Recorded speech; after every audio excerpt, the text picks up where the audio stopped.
Hello friends, आज हम लोग क्लास 12 के लिए समाज शास्त्र यानी कि सोशियोलॉजी का most important VVI objective question को देखेंगे, जो कि आपके धरवाइस एग्जाम के लिए बहुत इंपॉर्टेंट है। और इस पर हम लोग टारगेट है कि आपसे भी 400 प्लस नंबर इस बार एग्जाम में लेकर के आए, इतना हम लोग का टारगेट है।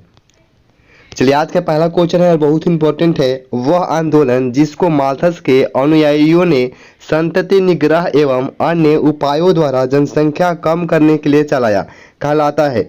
वह आंदोलन क्या कहलाता है जिसको माल्थस के अनुयायियों ने संतति निग्रह एवं अन्य उपायों द्वारा जनसंख्या कम करने के लिए चलाया था?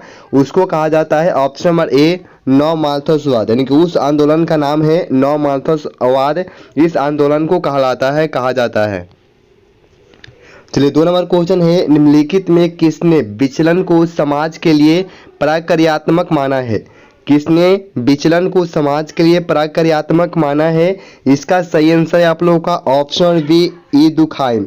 ई दुखाइम जो है, इन्होंने विचलन को समाज के लिए प्रक्रियात्मक माना है। चलिए, 3 नंबर क्वेश्चन, इनमें कौन समुदाय का उदाहरण है? इनमें कौन है जो आपके समुदाय का उदाहरण है? बहुत इंपॉर्टेंट क्वेश्चन है। इसका आंसर पता हो तो आप लोग कमेंट बॉक्स में जरूर से दें। इनमें से कौन है जो समुदाय का उदाहरण है? इसका सही आंसर हो जाएगा आप लोगों का ऑप्शन डी जाति। जाति जो है यह समुदाय का उदाहरण है। चलिए, 4 नंबर क्वेश्चन है, समुदाय में हम की भावना विकसित होती है। समुदाय में जो है हम की भावना विकसित होती है। किससे हम की भावना विकसित होती है? बहुत इंपॉर्टेंट क्वेश्चन। इसका सही आंसर आप लोगों का ऑप्शन बी है, राजनीतिक आधारों से। समुदाय में जो हम की भावना है वह आप लोगों के राजनीतिक आधारों से ही विकसित होती है। चलिए, 5 नंबर क्वेश्चन बहुत इंपॉर्टेंट, गांव एक लघु गणराज्य है। गांव जो है यह लघु गणराज्य है, किसने कहा है? ऐसा किसने कहा है कि गांव एक लघु गणराज्य है? इसका सही आंसर आप लोगों का है option number A Metcalfe. Metcalfe जो है, इन्होंने कहा है कि गांव एक लघु गणराज्य है। चलिए, 6 नंबर क्वेश्चन, भारत में ईस्ट इंडिया कंपनी का शासन कब ब्रिटिश शासक के रूप में परिवर्तित हुआ? भारत में ईस्ट इंडिया कंपनी का जो शासन है वह कब ब्रिटिश शासन के रूप में परिवर्तित हुआ था? इसका सही आंसर आप लोगों का ऑप्शन बी है, सन 1858। यानी कि भारत में जो ईस्ट इंडिया कंपनी है उसका शासन, यानी कि भारत में ईस्ट इंडिया कंपनी का जो शासन है वह सन 1858 को ब्रिटिश शासन के रूप में परिवर्तित हुआ था। चलिए, 7 नंबर क्वेश्चन, भारत में राष्ट्रीय जनसंख्या आयोग के अध्यक्ष कौन है? भारत में राष्ट्रीय जनसंख्या आयोग के अध्यक्ष कौन है? इसका सही आंसर आप लोगों का ऑप्शन बी है। ऑप्शन बी है प्रधानमंत्री। यानी कि क्वेश्चन ये है कि भारत में राष्ट्रीय जनसंख्या आयोग के अध्यक्ष कौन होते हैं? भारत में राष्ट्रीय जनसंख्या आयोग के अध्यक्ष कौन होते हैं? तो इसका सही आंसर आप लोगों का ऑप्शन बी होगा, प्रधानमंत्री। चलिए, 8 नंबर क्वेश्चन, भारत के लोग मुख्य रूप से आश्रित हैं। भारत के जो लोग हैं वह मुख्य रूप से किस पे आश्रित होते हैं? इसका सही आंसर आप लोगों का ऑप्शन बी है, कृषि पर। यानी कि भारत के जो अत्यधिक लोग हैं वह मुख्य रूप से आपके कृषि पर आश्रित है। चलिए, 9 नंबर क्वेश्चन, निम्न में से ग्रामीण समुदाय की प्रमुख विशेषता कौन है? निम्न में से ग्रामीण समुदाय की प्रमुख विशेषता जो है वह कौन सा है? इसका सही आंसर हो जाएगा आप लोगों का ऑप्शन डी, कृषि पर आधारित। यानी कि कृषि पर आधारित जो है यह ग्रामीण समुदाय की जो है प्रमुख विशेषता है। चलिए, 10 नंबर क्वेश्चन, भारत में जनाधिक्य का मूल कारण क्या है? भारत में जो जनाधिक्य का जो मूल कारण है वह क्या है? इसका सही आंसर आप लोगों का ऑप्शन सी है, सामाजिक सांस्कृतिक कारक। सामाजिक सांस्कृतिक कारक जो है यह आपके भारत में जनाधिक्य का मूल कारण है। चलिए, 11 नंबर क्वेश्चन, भारतीय ग्रामीण समुदाय की विशेषताएं हैं। भारतीय ग्रामीण समुदाय की विशेषताएं क्या है?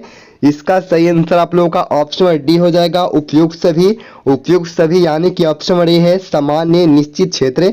ऑप्शन डी है, सामुदायिक एकता। ऑप्शन सी है, प्राथमिक संबंधों की प्रधानता। ये तीनों जो है ये आपके भारतीय ग्रामीण समुदाय की विशेषताएं हैं। चलिए, 12 नंबर क्वेश्चन है, पार्सनस द्वारा कितने प्रकार के प्रतिमानित विकल्पों का वर्णन किया गया है?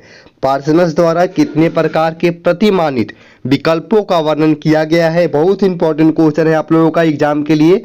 इसका सही आंसर हो जाएगा ऑप्शन नंबर ए 3, यानी कि पार्सनस द्वारा जो है वह 3 प्रकार के प्रतिमानित विकल्पों का वर्णन किया गया है। चलिए 13 नंबर क्वेश्चन, नैसर्गिक प्रतिबंध किसकी अवधारणा है। नैसर्गिक जो प्रतिबंध है वह अवधारणा किसकी है। इसका सही आंसर आप लोगों का ऑप्शन नंबर ए हो जाएगा माल्थस, यानी कि नैसर्गिक जो प्रतिबंध है यह आपके माल्थस का अवधारणा है। यह भी आपका बहुत ही इंपॉर्टेंट क्वेश्चन है। चलिए 14 नंबर क्वेश्चन, कब राष्ट्रीय कांग्रेस का अधिवेशन में मूल अधिकार की घोषणा की गई। कब राष्ट्रीय कांग्रेस का अधिवेशन में जो है यह मूल अधिकार की घोषणा की गई थी। बहुत इंपॉर्टेंट क्वेश्चन है।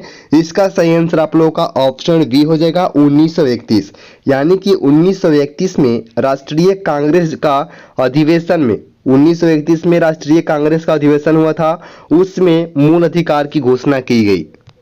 चलिए 15 नंबर क्वेश्चन, नैसर्गिक प्रतिबंध किसकी अवधारणा है। ये क्वेश्चन देख चुके हैं हम लोग।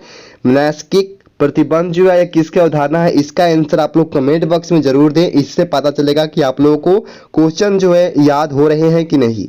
नैसर्गिक प्रतिबंध जो है किसकी अवधारणा है, इसका सही आंसर था आपका ऑप्शन नंबर ए माल्थस।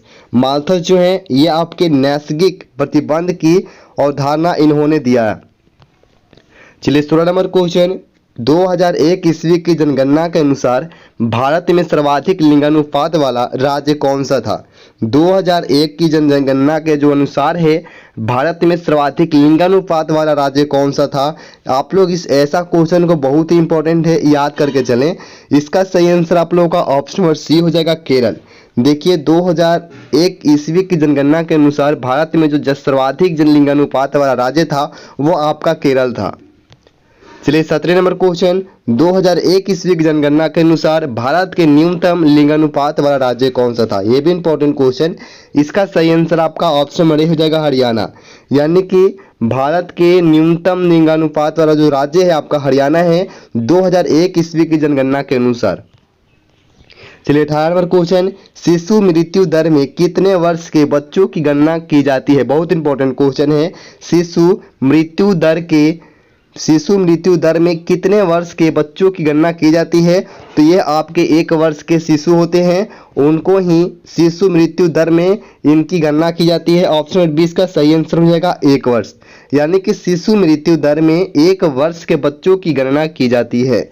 चलिए 19 नंबर क्वेश्चन, राष्ट्रीय जनसंख्या नीति 2000। राष्ट्रीय जनसंख्या नीति 2000 के अंतर्गत निम्न में से किन बातों को शामिल किया गया है। राष्ट्रीय जनसंख्या नीति 2000 के अंतर्गत निम्न में से किन बातों को शामिल किया गया है। इसका सही आंसर आप लोगों का ऑप्शन नंबर डी हो जाएगा उपयुक्त सभी, यानी कि ऑप्शन नंबर ए है तत्कालिक उद्देश्य, ऑप्शन नंबर बी है मध्यकालीन उद्देश्य और ऑप्शन नंबर सी है आप लोगों का दीर्घकालिक उद्देश्य। यानी कि राष्ट्रीय जनसंख्या नीति 2000 के अंतर्गत जो है ये आपके तीनों उद्देश्यों को शामिल किया गया है। चलिए 20 नंबर क्वेश्चन, माल्थस के अनुसार बढ़ती हुई जनसंख्या को नियंत्रित करने के निम्नलिखित में से कौन से उपाय उपयुक्त हैं। माल्थस के अनुसार जो है बढ़ती हुई जनसंख्या को नियंत्रित करने के लिए निम्न में से जो उपाय हैं वो कौन सा उपाय जो है आपके बहुत ही उपयुक्त है। इसका सही आंसर हो जाएगा आप लोगों का option number B. Option number B है निरोधक प्रतिबंध। माल्थस के अनुसार बढ़ती हुई जनसंख्या को नियंत्रित करने के जो उपाय हैं वह निरोधक प्रतिबंध जो है वह उपयुक्त है।